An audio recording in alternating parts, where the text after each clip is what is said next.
लाया गया था और वहाँ पे आपने प्रतिष्ठा जो देखी है राम मंदिर की, उसके बारे में थोड़ी सी जानकारी उपलब्ध कराएं। किस तरह का वहाँ माहौल था और आपको क्या महसूस हुआ? सत्यमेव जयते।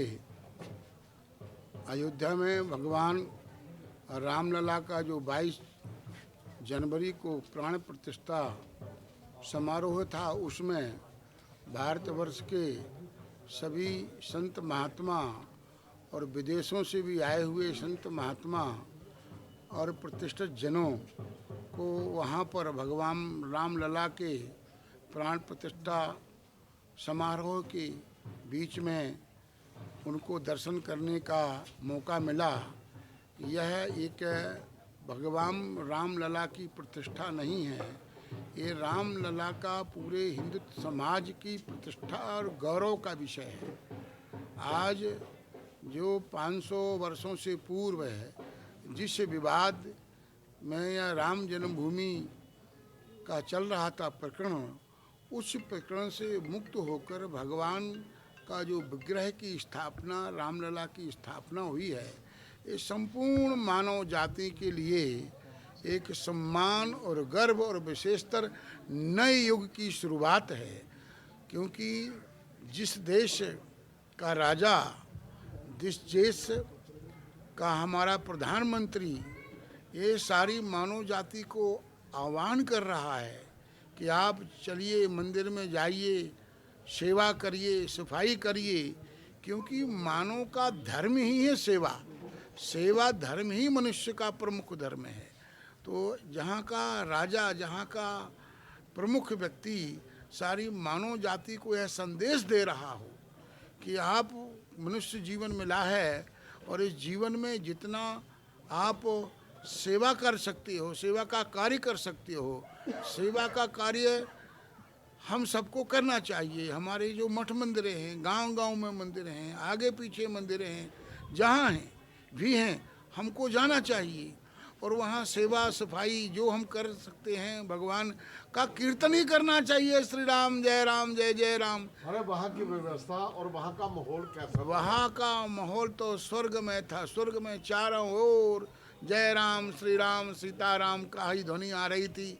लोग कीर्तन करते हुए टोलियों में जा रहे थे। चारों तरफ जन समुदाय ही समुदाय है। अयोध्या का जो क्षेत्रफल है बड़ा सुखद बना दिया गया है, बड़ा सुंदर बनाया गया है और अयोध्या तो पुनः स्वर्ग की तरह सुंदर बनी हुई है और लोग चारों तरफ भगवान का कीर्तन कर रहे हैं।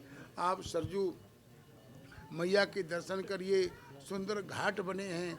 लोग वहाँ जाकर नौका से जाकर नौका विहार भी करते हैं और भगवान का कीर्तन करते हैं, स्नान करते हैं। राम पौड़ी बनाई हुई है, राम नहर बनाई हुई है।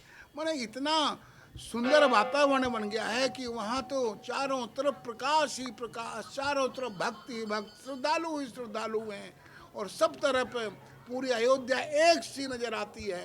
ये जो प्रशासन ने हमारे बहुत से लोग, बहुत से ऐसे धार्मिक प्रेमी हैं जो वहाँ पे जाना चाहते हैं, तो क्या संदेश देंगे कि आपका अनुभव रहा वहाँ पे और आपने क्या क्या देखा और क्या कहना चाहेंगे आम जनता, आम धर्म प्रेमियों को? मैं तो संपूर्ण मानव समाज को यही संदेश दे रहा हूँ कि यह राम राज्य की शुरुआत है और सबके अंदर भगवान की चाहत की लगन बढ़ रही है और सबको अपने जीवन को धन्य करने के लिए, अपने भाग्य, इस मानव जीवन को सफल करने के लिए रामलला के दर्शन जरूर करने चाहिए।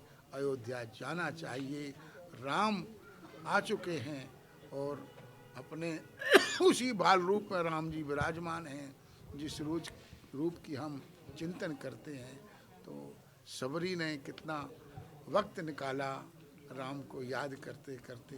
अब वो जो घड़ियाँ थीं वो समाप्त हो चुकी हैं। सारी लोग, क्योंकि भगवान पूरी मानव जाति के आदर्श हैं, भगवान हमारी पहचान है, तो ये पूरा भारत ही राममय बन चुका है।